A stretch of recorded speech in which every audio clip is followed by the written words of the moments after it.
Bom, pessoal, antes da gente ver os exemplos das elipses de erros, né, só um comentário que eu gostaria de fazer que ficou pendente da aula teórica, que é referente à nossa distribuição de probabilidade F. Né. Então, aqui a gente tem um exemplo para o gráfico, né, da FTP, da função densidade de probabilidade, da distribuição F. Deixa eu ativar aqui. Nesse caso específico, para 5 graus de liberdade no numerador e 10 no denominador. Né? Então, como se a rede, o problema, tivesse dimensão de d igual a 5 e o número de graus de liberdade de ajustamento, n menos u, fosse 10. Tá? Essa aqui é então a FDP, né? A função da densidade de probabilidade da distribuição F. Pelo fato da F ser uma distribuição quadrática, né? Então, ao contrário da normal, ela não tem valores negativos. Né? A normal lá definida de menos infinito a mais infinito. A F, então, uma distribuição que envolve variáveis quadráticas, né? Então ela inicia do zero ali e vai até o menos infinito. Então, essa é a curva, né, da distribuição de probabilidade para uma distribuição F aí com d igual a 5, né, graus de liberdade no numerador e n menos u igual a 10 graus de liberdade no denominador, por exemplo. Né? Então, se a gente fosse tomar a integral aqui, né, a área sobre a curva, de 0 a menos infinito ia dar 1, 100%. Né? E aí, como é que esse valor crítico, né, f, em função de d, n menos u e alfa, é obtido? Nesse caso, então, a gente já fixou, né, a gente já fixou o d igual a 5 nesse exemplo, né, e o n menos u igual a 10. É essa curva. Falta apenas a gente especificar o alfa.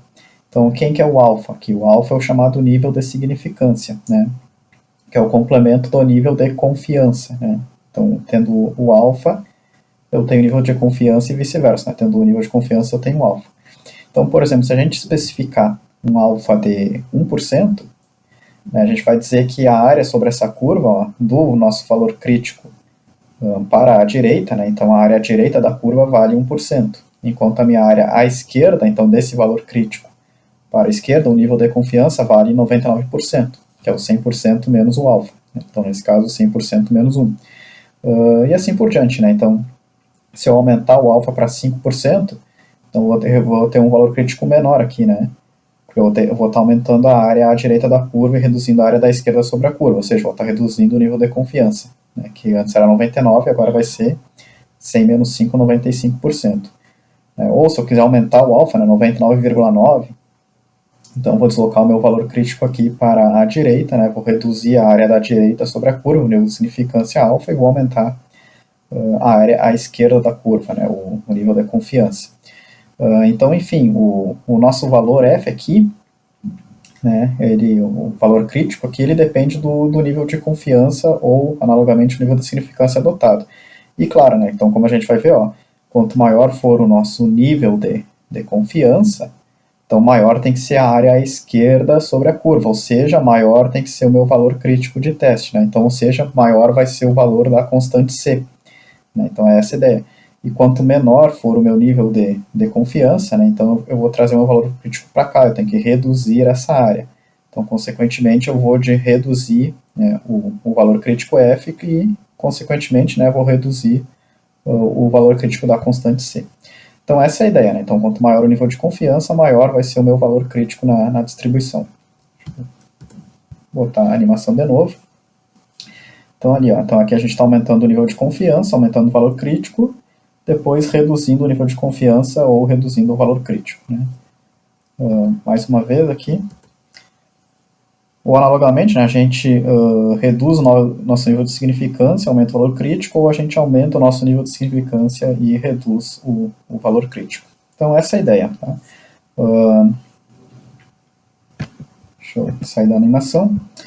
Então, no Excel aqui, já tem essa função pronta, tá? Depois eu vou passar para vocês o arquivo, onde a gente entra com a dimensão espacial da rede, né, no caso da geodésia, mas é os graus de liberdade do numerador, no caso geral, os graus de liberdade do ajustamento da rede, né, o n-u, então os graus de liberdade do nosso ajustamento, que seriam os graus de liberdade do denominador, no caso geral da distribuição F, o nível de significância que a gente deseja trabalhar, né, que é o complemento do nível de confiança. Então, por exemplo, Se a gente quer um nível de confiança de 99%, né, então ele é 0,99, né, porque esses níveis são definidos entre 0 e 1.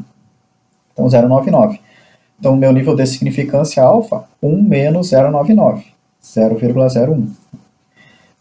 E aqui o valor do semi-eixo padrão que eu tenho, né, da elipse de erros padrão, por exemplo, né, em metros. Poderia ser também o desvio padrão, por caso 1D, o semi-eixo do elipsoide, 3D, enfim, né. Aqui pouco importa, tá? É só porque ele já vai dar para nós o valor da constante multiplicativa C, do valor de C, e também o valor daquele semi-eixo padrão escalonado, né, multiplicado pela constante C. Claro, aqui para exemplificar, né, eu deixei o semi-eixo padrão igual a 1, né, 1 metro, enfim, e aí pelo valor da constante C, 6366 iria ali para 6366, né, metros, o valor do semi-eixo de confiança escalonado. Bom, então aqui, ó, qual é a ideia, né, antes da gente usar essa constante C na prática, né, vamos ver um pouco sobre ela aqui. Então, primeiro, vamos trabalhar com o caso univariado mesmo, tá? Então a dimensão espacial da rede é igual a D igual a 1, né? Então, uma rede de nivelamento, enfim, é uma rede, ou até uma rede de gravimetria, né? Então, a gente tem variáveis em uma dimensão apenas. Olhem, a primeira coisa que eu gostaria de comentar é a influência dos graus de liberdade do ajustamento, né? Então, aqui está o nosso valor da constante multiplicativa C, tá? Para 1 grau de liberdade e nível de confiança de 99, né? Se a gente aumentar o grau de liberdade em 1 aqui, ó, esse valor da constante vai cair de 6366 para 992, né? Se aumentar para 3, 584. Para 4, 4,6. Para 5, 4,013. Assim por diante, né? 6, 371. 10, 317. Ele vai tendendo a convergir. 30, 275. 100, 263, né? Então nota que ele vai atingindo a convergência ali, 500, 259, né? E assim por diante, 1000, né? 258, então vamos exagerar aqui, 10.000, né? 258, então ele já convergiu, né? Então esse é o valor limite dele aí, para D igual a 1, né? Para 1 grau de liberdade no numerador, e para o nível de confiança aí de 0,99, né? Ou seja, o nível de significância de 0,01. Então, 258 é o valor dessa constante multiplicativa. Então, a questão desses graus de liberdade, né, primeiro comentário aqui que eu gostaria de fazer é que a distribuição F, né, ela é uma distribuição de probabilidade que é a razão de duas variâncias. Né? Por isso que a gente tem os graus de liberdade no numerador e no denominador. Quando a gente assume que a variância ali do denominador teria graus de liberdade infinitos, né? Por exemplo, aqui um 10.000, um valor muito elevado, enfim, o que a gente está assumindo? Que a gente tem plena confiança, né, naquele resultado, né? Então, na prática, essa distribuição F, ela vira uma distribuição Q quadrado, tá? Onde os graus de liberdade da Q quadrado, né, um só no caso, valeriam ali os graus de liberdade do numerador da distribuição F. Né? Então, aqui nesse caso, a gente cairia numa Q quadrado com 1 grau de liberdade, por exemplo. Tá? Bom, aqui quadrado com 1 grau de liberdade, né, se a gente tirar a raiz quadrada dela, recai na distribuição normal padrão. Tá? Então, se a gente for olhar a expressão para a constante C, C é igual a raiz de D vezes F, né? Então, graus de liberdade infinitos no denominador, aqui o n-1, essa F vira uma Q quadrado. Né? Quando o D igual a 1, então a gente teria aqui 1 vezes o valor da Q quadrado com um grau de liberdade. Então, ou seja, né, o valor da Q quadrado com um grau de liberdade. Tirando a raiz, cai na distribuição normal padrão. Tá? A gente poderia até verificar aqui. Ó. Então, por exemplo, né, grau de liberdade infinito no numerador, ok, dimensão espacial D igual a 1, ok. Vamos colocar aqui o nível de significância que a gente sabe mais ou menos os 3 sigmas, né? É mais ou menos 99,7. Então, de nível de confiança. Então, o nosso nível de significância deveria ser 0,03, mais ou menos.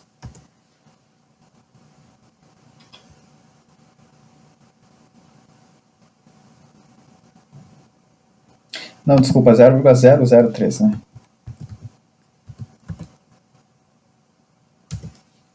Ó, deu praticamente o 3 ali que a gente esperaria, né? Os 3 sigmas, né? Ou até vamos ver o caso do 1 sigma, é 0,68 mais ou menos, então nosso nível da significância seria mais ou menos 0,32, né? Ó, daí dá praticamente o 1 sigma ali, né? É 0,99 da constante multiplicativa. E assim por diante, né? Então, essa nossa constante C, ela é o caso generalizado, né? A gente pode pensar dessa forma, né? Se eu tenho a normal padrão, né, beleza. Então o valor da minha constante C vai bater ali com o valor tabelado na normal padrão para o nível de confiança que eu quero. 1 sigma, 2 sigmas, 3 sigmas. Vamos ver, o 2 sigmas é mais ou menos o 0,95, né? Então seria um nível de significância de mais ou menos 0,5. Então ali é um 9,6. Enfim, então essa constante C, né, dessa forma, com a distribuição F, ela é o caso geral. Né? Então ela é válida para normal padrão ali, em casos particulares, né? Então problemas univariados em que eu tenho uma alta confiança ali, e aí eu estipulo o nível de confiança que eu quero, e eu tenho o valor crítico correspondente na própria distribuição normal padrão, mas ela também é válida para um caso geral. Então, né, se eu tenho problemas bivariados, né, ou com 3 variáveis, 4, 5, enfim, e assim por diante, bem como se eu tenho ali um ajustamento em que eu tenho ali poucos graus de liberdade, né, 1, 2, 3, 5, enfim. Então, essa é uma constante C válida para qualquer caso.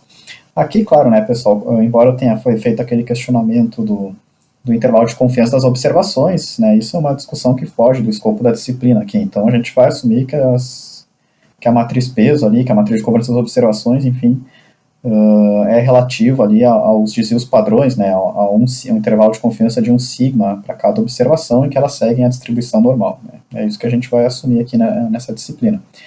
E aí, em função dos graus de liberdade do ajustamento, né, e da dimensão da rede ali, a dimensão espacial da rede, e, claro, o nível de confiança que a gente quer, aí a gente vai obter o valor da constante C, tá? Então, claro, aumentando aqui, vamos só tirar os graus de liberdade praticamente infinitos ali, claro, né, aumentando a dimensão espacial, a gente nota que a constante C vai aumentando, né? Deixando fixos os demais parâmetros aqui, né? Os graus de liberdade do denominador, o nível de significância e etc. Né? Então, voltando aqui para o caso do D igual a 1, então, de maneira resumida, a gente pode dizer que com essa constante C a gente consegue construir o intervalo de confiança, né, que a gente quer para qualquer caso, tá? Não importa a dimensão da rede, não importa o nível de confiança desejado e não importa os graus de liberdade daquele ajustamento, né? Depois a gente vai ver um exemplo de uma poligonal aqui, né, que a gente vai ver, daí seria o D igual a 2, né? Mas só para mostrar aquela questão da sensibilidade, ó, a gente também pode ver, vamos botar 1 grau de liberdade de novo, no denominador, né? Vamos botar aqui, vamos voltar para o 001. Então, notem ali, né, um valor bem alto, né, para D igual a 1, 63,66. Se a gente trabalhar com 2 graus de liberdade, né, no numerador, esse valor vai para 99, né, fica ainda maior, porque, claro, a gente já viu, né, quanto maior a dimensão do problema, maior o valor da constante C. 3, 127, né, e assim por diante. Então, 1 grau de liberdade, né, justamente com 1 grau de liberdade, ele vai nos dar intervalos de confiança aí muito altos, né, então a gente tem para os parâmetros, né, então a gente tem que buscar evitar essa situação. Ó, se o ajustamento tiver 2 graus de liberdade, a constante C já cai ali de 99 para 14, né, para o caso 2D, no caso 3D ela vai para 17, né, deixa eu ver aqui, ela reduz de 127 para 17. 3 graus de liberdade já cai para 9, e assim por diante. Né? Vamos ver o 2 aqui também, né? Então, 1, 99, 2, 14, 3, 7, né? 4, 6, assim por diante, né? Então, em resumo, depois vocês podem continuar a brincadeira aqui, né? Tendo acesso a essa planilha. Mas, em resumo, né?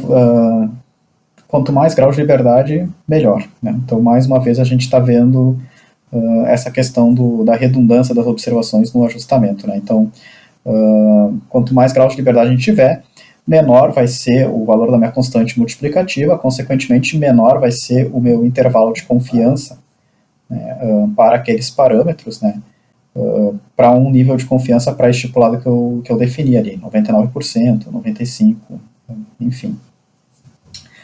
Bom, então, acredito que já tenha ficado um pouco mais clara essa questão da constante C, né? Aquele gráfico, né, que a gente comentou na aula passada. Então, aumentando o grau de liberdade, a gente reduz o valor dessa constante para um nível de confiança pré-estipulado. Vamos ver agora, então, um exemplo, né, de elipses de erros, então, né, que a gente pode obter numa poligonal aqui. E também elipses de confiança, né, para essa situação. Aqui ela é uma poligonal com dados reais, tá? Ali novamente lá do IFSC, né? Uma medição que nós fizemos lá. Novamente uma poligonal enquadrada. Né? Então o S6 e o P6 como a base de partida, né? O P7 e o S5 como a base de chegada. A gente quer determinar esses dois pontos, né? O A19 e o A20. Então, primeira estação P6, segunda A19, terceira A20, quarta e última P7, né? Primeira ré o S6 e o S5 como vante de chegada. A gente mediu então a distância do P6 para o A19, A19 P6, A19 A20, A20 A19, A20 P7, P7 A20. Então, todo nós medimos aí uma, né, duas, três, quatro, cinco, seis distâncias. E em ângulos, a gente teve esse ângulo S6 P6 A19, com a estação no P6, depois P6 A19 A20, estação no A19, depois A19 A20 P7, estação no A20, e por fim A20 P7 S5, né, com a estação no P7. Então a gente teve 1, 2, 3, 4, 4 ângulos ao todo. Então nós tivemos aí 6 distâncias mais 4 ângulos, 10 observações ao todo, né. Ajustamento de uma poligonal, né, idem ao trabalho que vocês vão, o segundo trabalho da disciplina. Então a gente tem 4 parâmetros nesse caso, que são as coordenadas x e y do A19 e as coordenadas x e y do A20. Então 10 observações, 4 parâmetros, então a gente tem 10 menos 4, 6, né, 6 graus de liberdade. A gente pode até ver quanto é que ficaria então o valor da nossa constante nesse exemplo, né? Então uma poligonal, exemplo 2D, então o D é 2, só que agora a gente tem 6 graus de liberdade. Vamos supor que a gente queira então uma elipse de confiança aí com 99%, né, o nível de confiança de 99%, o valor da nossa constante multiplicativa será 467. Ou seja, né, quando eu calcular as elipses de erro, né, a elipse de erro padrão dos pontos, né, aquele valor, né, eu tenho que multiplicar por 467, né, para poder ter a elipse de confiança com 99%, né. Então notem que a elipse de erro, a elipse de confiança, né, com nível de confiança de 99%, vai ser bem maior do que a elipse de erros que é fornecida inicialmente em função apenas ali dos desvios padrões, né, das variâncias e covariâncias dos parâmetros ajustados, né. Então, nesse exemplo específico, 6 graus de liberdade, né, a gente teria que multiplicar os resultados por 467, né, para poder ter uma elipse de confiança aí com 99%. Bom, então a gente vai fazer isso no Scilab, né, já automatizado. Eu vou comentar aqui rapidamente o algoritmo que a gente vai executar ali. Então, primeira coisa, né, a gente já vai entrar com a MVC, a matriz de variância e covariância, ou matriz de covariância dos parâmetros, ou seja, dessas coordenadas ajustadas, né, do A19 e do A20. Então, a nossa MVC vai ser 4x4, né, então esse ajustamento já foi feito previamente, né. Então aqui a gente só vai entrar com a covariância com as covariâncias das coordenadas. Então a gente tem a estação A19 e a estação A20, né? Então os primeiros elementos ali vão ser referentes à estação A19 e os demais vão ser referentes à estação A20. Notem que, como eles vieram do mesmo ajustamento, ó, a gente tem covariâncias não nulas aqui entre as coordenadas, né? Então essa matriz de covariância, né, EXA, ela não é uma matriz bloco diagonal 2x2, né? Existem covariâncias entre as coordenadas x e y do ponto A19 com o ponto A20. Aqui, todos os termos delas são não nulos, né? Vamos voltar aqui no slide da elipse relativa.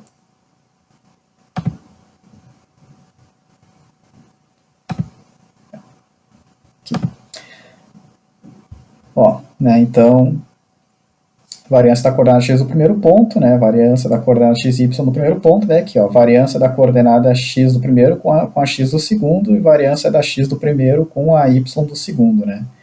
Depois y do primeiro, x do segundo, depois y do primeiro, x do y do segundo. Então, essa é a forma geral, né, de uma matriz de covariância para dois pontos, né, dois pontos horizontais. Então, esses são os elementos, né, e aí se a gente olhar o nosso arquivo Scilab, todos eles são não nulos, né. Então, existe uma covariância x19, x com 20, existe uma covariância do x do 19 com o y do 20, existe uma covariância do y do 19 com o x do 20, existe uma covariância do y do 19 com o y do 20. Né? E, claro, simétrica. Né? Então, no caso geral, né, veio do mesmo ajustamento, as duas, né, o ajustamento dessa poligonal, elas vão apresentar covariâncias. Isso vai afetar a elipse de erros relativa delas. Bom, aí o cálculo ali da elipse de erros padrão em cada um dos pontos, né? Então o M1, o coeficiente M para o primeiro ponto, o semeixo maior A para o primeiro, o semeixo menor B para o primeiro. Aí tem que fazer a análise do quadrante para o ângulo 2T, né? Nesse caso, ó, o 2T está situado no segundo quadrante, né? Numerador positivo e denominador negativo. Então, nesse caso em específico, a gente teve que somar 180 graus no resultado que é da nossa arquitangente, fornecida pelo Scilab, e depois dividir esse ângulo por 2, né, para ter o t, ao invés do 2t. Né. Depois a elipse de erros de padrão na estação A20, então também o termo constante m, daí o semeixo maior A, o semeixo menor B, análise do quadrante, nesse caso, quarto quadrante, numerador negativo e denominador positivo. Então, nesse caso, teve que se somar 360 graus no valor fornecido pelo Scilab, né, ele forneceu um valor negativo, e depois dividir por 2, né? Porque primeiro a gente tem o 2t, dividindo por 2 a gente tem o t. Daí a gente vai ter os resultados finais, né? Então, o semeixo maior A, o semeixo menor B e a direção azimutal do semeixo maior A, né? O ângulo t, para as duas estações. Depois a gente define ali a matriz G de derivadas, né? Para obter a elipse de erros relativa, seguindo o mesmo procedimento. Só que a gente só faz aquela propagação de covariâncias antes, né? Então G vezes a MVC original vezes a G transposta, né? E aí também, nesse caso específico, para a elipse de erros relativa, também se situou no quarto quadrante, numerador negativo e denominador positivo. Então a gente somou ali 360 graus, né, no ângulo inicialmente fornecido pelo Scilab, depois dividimos esse ângulo por 2, né? Porque aqui a gente tem o 2t, dividindo por 2 a gente tem o t. E aí a elipse de erros relativa. Aí a elipse de erros de confiança, né? Aqui no caso a gente já implementou, né? D igual a 2, os parâmetros, né? R, grau de liberdade, 10 menos 4, 6. Nível de confiança de 0,99. Então aí, claro, tendo o nível de confiança a gente tem o alfa, né? O nível de significância, e aqui ele já calcula automático, né? Ele puxa também o valor crítico ali na distribuição F, né? Calcula o valor da constante C, né? Então raiz de D vezes esse valor crítico F. E aí a gente tem as elipses de confiança já para o A19 e para o A20, com 99% de confiança, tá? E também a relativa, né? Que é básica, acho que eu esqueci de comentar, né? Mas a elipse de confiança, ela não vai mudar o azimuth, né? E ela não vai mudar a proporção relativa do A e do B, né? O que a gente vai fazer? Ó? A gente vai multiplicar o semeixo maior A e o semeixo menor B pelo valor da constante C. Só isso. Então, ou seja, a forma da elipse e a sua orientação se preservam, né? O que vai mudar é apenas o seu tamanho, a sua área, né? Ela vai ser aumentada ali, né? Então, porque tanto o semeixo maior A quanto o semeixo menor B vão ser multiplicados pela mesma constante C. Então, a gente vai preservar a forma da elipse, bem como a sua orientação, né? O ângulo T ali.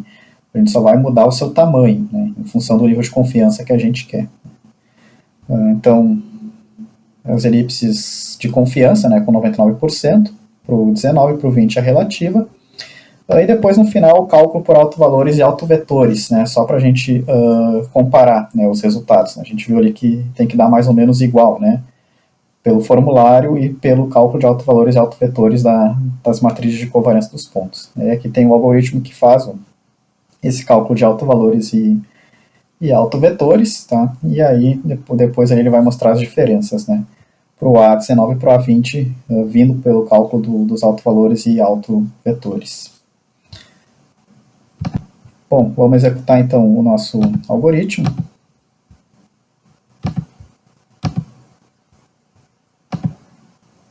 para essa poligonal do IFSC, né? E aí tá os resultados.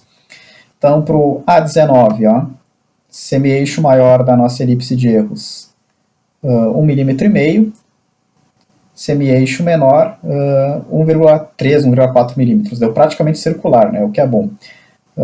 Direção azimutal do semi-eixo maior, 53 graus e meio, mais ou menos. Para o segundo ponto, né, o A20, deu 2,3 milímetros semi-eixo maior e 1,6 milímetros semi-eixo menor, com uma direção azimutal aí do semi-eixo maior de 71 graus e meio, né, 71,6 mais ou menos. E aí para a relativa, né, então mais ou menos aí 2 milímetros no 2,2, 2,3 o semi-eixo maior A, 1,5 o semi-eixo menor B e mais ou menos a mesma direção azimutal ali, né, para o semi-eixo maior A, 170 graus da relativa. Bom, aí isso é com são as elipses de erro padrão, né? Eu nem sei o nível de confiança dessas elipses, né? Até tem como eu descobrir aqui, ó. Vamos ver voltar na tabela. Então a gente tem que... O que a gente pode fazer aqui, ó? Então a dimensão espacial a gente não pode mexer. Os graus de liberdade do ajustamento a gente não pode mexer. Então a gente vai ter que mexer o nível de significância aqui até obter a constante C igual a 1. Aí a gente descobre qual que é o nível de significância... nível de confiança, desculpa, original da nossa elipse de erros padrão para esse problema, né? Então vamos começar aqui, sei lá, com 0,1, 2 pontos eu tenho que aumentar, 0,2, 0,4, 0,3, 0,4, 0,5, notem que o nível de confiança é bem baixo, né? 0,6, olha só, 0,65, por aqui, ó, 0,66, 0,63, ó. Então, o nível de significância de 0,63, ou seja, um nível de confiança de 0,37, 37% apenas, tá? Então, aquela nossa elipse de erros padrão que a gente obteve, né, para esses dois pontos, para o A19 e para o A20, ela tem um nível de confiança, né, de apenas 37%, né, um nível de confiança bem baixo, né? Então, porque depende da dimensão espacial do problema e dos graus de liberdade do ajustamento, tá? Então, se a gente quer, claro, 37% é um nível de confiança muito baixo, né? Então, em geral, a gente está interessado no nível de confiança bem maior. Então, nesse exemplo específico, bom, a gente não quer, né, 37% de confiança, ou seja, 63% de significância, né? A gente quer 99% de confiança, ou seja, 1% de significância. Bom, então, nesse caso, tem que pegar os teus valores e da elipse de erros padrão e multiplicar por 4,67. Né? Então, é isso que é feito nas elipses de confiança. E aí, nesse exemplo, aí a gente já tem valores mais realistas aqui, né? Então, vai ali para 0,007, 7 milímetros, né? O semi-eixo maior A do 19, semi-eixo menor B do 19, 6 milímetros, e, claro, as direções azimutais se preservam. E para o 20 a gente já fica na casa do centímetro ali, né? 1,1 centímetro, semi-eixo maior A, e 7 milímetros, semi-eixo menor B. 7 milímetros, semi-eixo menor B. Ambos preservam. E na relativa a gente fica ali com também, né? Mais ou menos 1,1 centímetro, semi-eixo maior A, e 7 milímetros, semi-eixo menor B. Tá? Então aqui a gente vê, né? Como se a gente não sabe o nível de confiança que a gente está trabalhando, né, como os resultados podem ser discrepantes, né? Então, com 99% de confiança, né, então, por exemplo, vamos ficar só no 19, tá? Com 99% de confiança, nossa elipse de erros tem 7 milímetros no semi-eixo maior e 6 milímetros no semi-eixo menor. Já com aquele nível de confiança original, né, que a gente descobriu ser 37%, né, da nossa elipse de erros padrão, esses semi-eixos são ali 1,5 milímetro, né, então, ou seja, resultados completamente diferentes. Né. Então, sempre buscar saber o nível de confiança que a gente está trabalhando, né, então, definindo a elipse o nível de confiança desejável e obtendo a elipse de confiança correspondente, tá? Nesse caso, só um breve comentário, né? A gente considerou injunções absolutas, tá? Depois a gente vai ver a influência da injunção relativa aqui. Então, ou seja, só foi propagado o erro das distâncias e dos ângulos, tá? Para o A19 e para o A20. A gente não propagou as incertezas que já existem, né? Do P6, do S6, do P7 e do S7. Então, a gente trabalhou com injunções absolutas. Isso também afeta a análise, né? Por isso que esses resultados iniciais são tão... foram tão baixos, né, 1 milímetro, 1,5 milímetro, né, porque a gente só está propagando aqui as incertezas das medições, tá? Depois a gente vê um exemplo, a gente compara, né, como é que ficam essas elipses de erros com conjunção absoluta e conjunção relativa. E outra coisa, né, pessoal, isso é tudo teórico, né, é o valor estimado aqui, né, não, é claro, né, não quer dizer ali que o erro real na posição daquele ponto, por exemplo, é 7 milímetros, né, foi ali que a gente achou para o A19 ser o semi-eixo maior A, né? Isso é uma estimativa, né? Com 99% de confiança, né? Assumindo que os dados seguem a distribuição normal, que só foram cometidos erros aleatórios, né? Aí a gente constrói esse intervalo de confiança aí, um semi-eixo maior de 7 milímetros e o semi-eixo menor de 6 milímetros, né? Para a elipse de erros ali em torno do A19, né? Então a gente espera ali que se a gente fosse remedir aquele ponto, em 99% dos casos ia cair dentro dessa região, né? Centrada na sua coordenada ajustada, o A19, com essa elipse de erros aí de 7 milímetros no semi-eixo maior, 6 milímetros no semi-eixo menor, e aquela orientação ali, né? A direção azimutal de 53 graus, meio mais ou menos, para o semi-eixo maior, né? Então, isso, claro, é propagação de erros aleatórios, né, pessoal? É o esperado, né? É uma estimativa, né? Não é o erro real. O erro real a gente não sabe, não conhece, né? A gente nunca vai ter essa informação de fato, tá? Então, aqui são estimativas, inferências que a gente faz considerando a natureza aleatória dos erros de observação e considerando ali as propriedades da distribuição normal e tudo mais, tá? Bom, e no final aqui as diferenças, né, deu ali, então a gente está falando na quarta casa decimal para o... Deixa eu ver, 1, 2... então no décimo do milímetro para o A19 e para o A20 praticamente zero aqui, né, 10, 9, 18, enfim. Então, ou seja, que mostra ali que de fato, né, fazendo o cálculo pelas expressões para A, B e T, ou recorrendo aos autovalores e autovetores da matriz de covariância do ponto, né, em termos práticos, dá o mesmo resultado aí, né. Bom,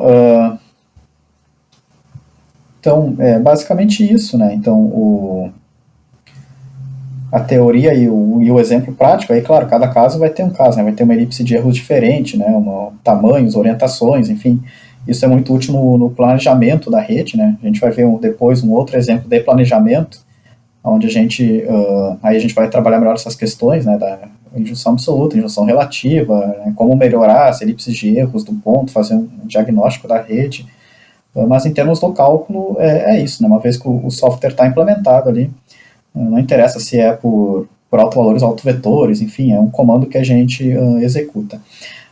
O mais importante aqui é estar atento a isso, né, a essa questão do nível de confiança que a gente está trabalhando, né. Então, qual que é o nível de confiança daquela minha elipse de erros, né? Porque tendo o nível de confiança, a gente tem um intervalo de confiança, né? Então, nesse exemplo em específico, né, só para enfatizar, o nosso nível de confiança inicial era de apenas 37%, né? Desconhecido, né? Então, esse é o nível de confiança onde a nossa constante C vale 1, ou seja, né, onde os semi-eixos maior e menor da elipse de erros não precisam ser escalonados por nenhum valor, né? São aqueles que a gente obteve.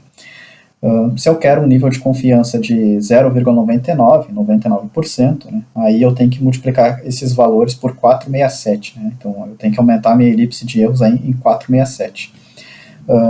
Quanto que isso daria na área, né, da elipse? Vamos ver aqui. Então, a gente aumentaria os dois eixos por 467. Então, a gente deveria elevar ao quadrado aqui para saber a influência na área. Né? A área da elipse ia ficar ali 22 vezes maior em termos práticos, né? Então, o meu intervalo de confiança 2D ali, né? Essa minha área da elipse ia aumentar 22 vezes, né? Porque eu aumentei cada um dos dois eixos 4,67 vezes. Né? Então, o tamanho, o efeito na área foi 467 ao quadrado, né? 467 vezes 467. Então, 22 vezes, né?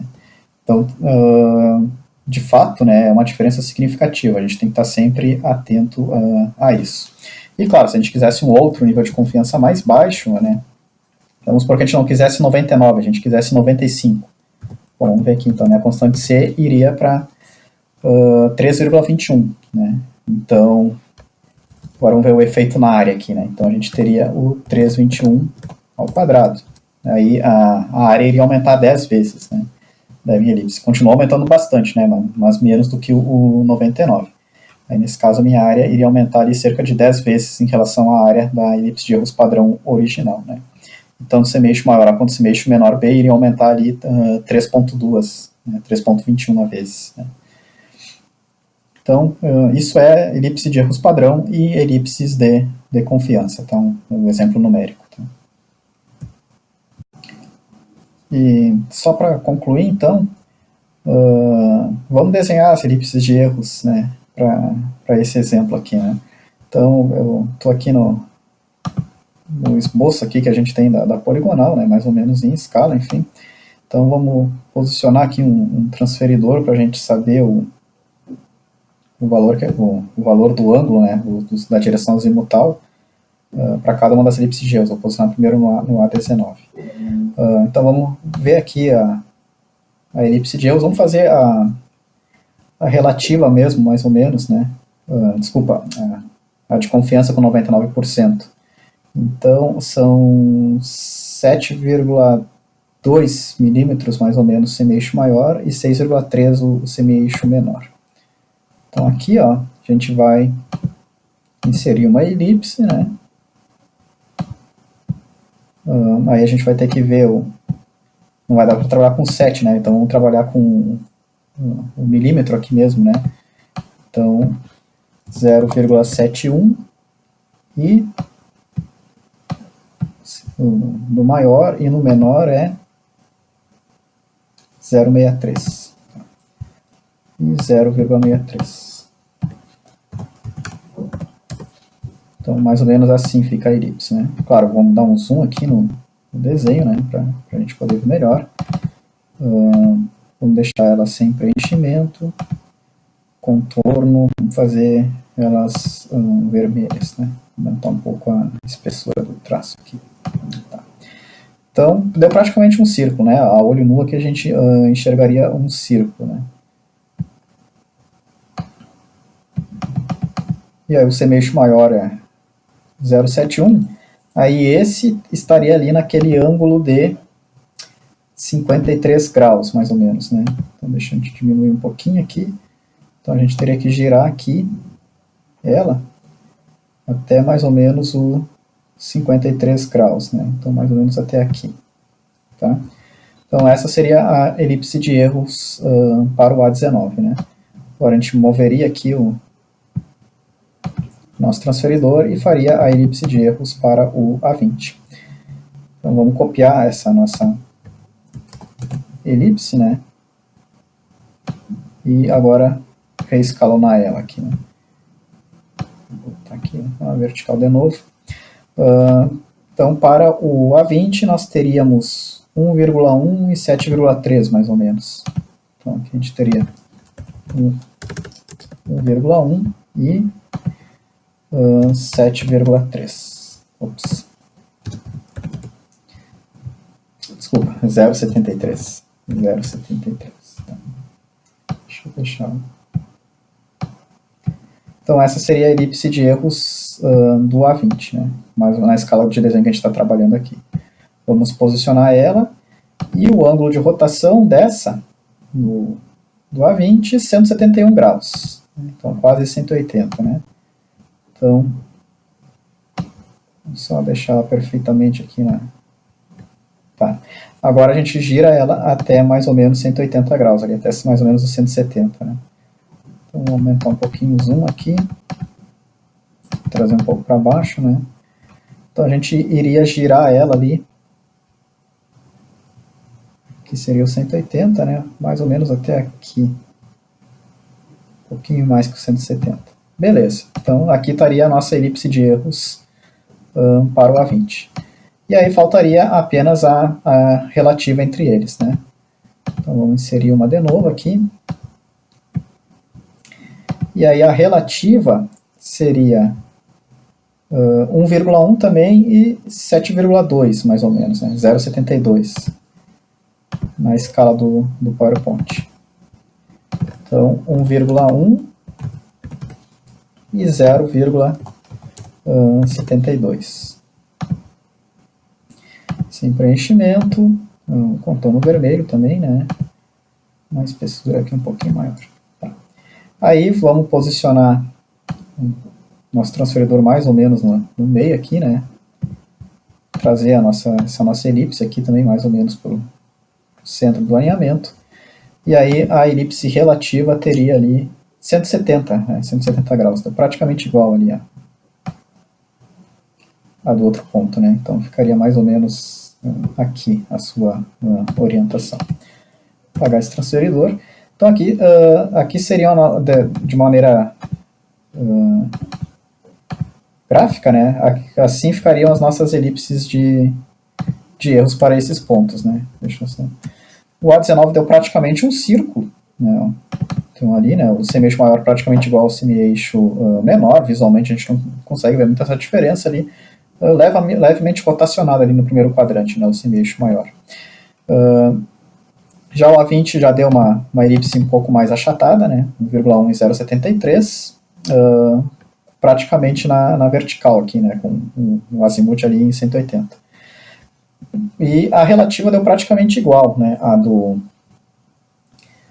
a elipse de erros do A20. Talvez porque a do A19 deu praticamente um círculo, né, então, de forma relativa, o que acabou influenciando foi a forma, né, a orientação do A20, né, na elipse de erros relativa.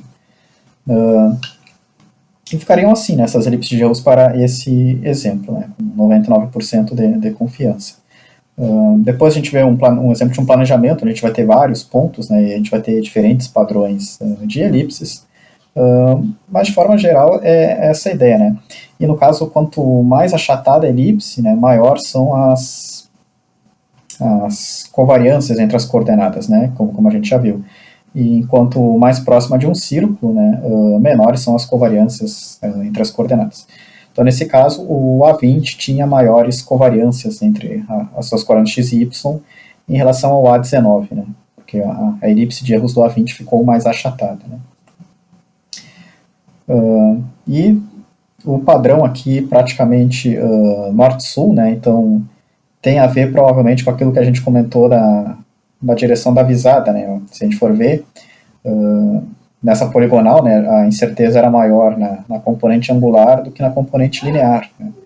Como a gente teve essa visada praticamente do A19 para o A20 e do A20 para o A19, né, essas visadas praticamente aí no sentido leste-oeste, né, então acabou resultando aí numa incerteza maior para o A20 exatamente na norte-sul, né, então transversal à direção da visada, né, então na direção do angular. Enquanto o A19, por ter uma visada mais...